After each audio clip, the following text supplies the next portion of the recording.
everyone, in today's video I am going to teach you how to create a second Steam account in just a few steps. Okay, so let's get started.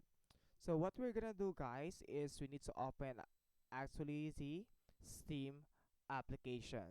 Okay, so as you can see here, you can log in your account here, or you can sign in your account. And as you can see here, we have here create a free account, so you can click that one. Okay, so after that, guys, you just have to wait for a second. Okay, there you go. You can actually put your email address here. Okay, and confirm your email address. And after that, guys, you just need to click this one. I am human. Okay, so you need to agree this one, guys, that I am 13 years old of age or older, and agree to the terms and conditions. Okay, so just have to wait, and after that, guys, all you need to do is to continue.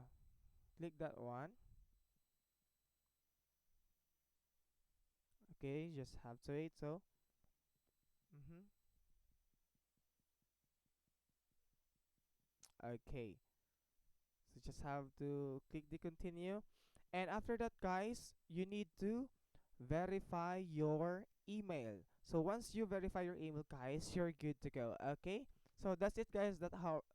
That is the way how we are going to create our second Steam account in just a few steps. Okay, so I hope you enjoy and learn from these quick tutorials, and please don't forget to like and subscribe for more quick tutorials in Steam. Thank you.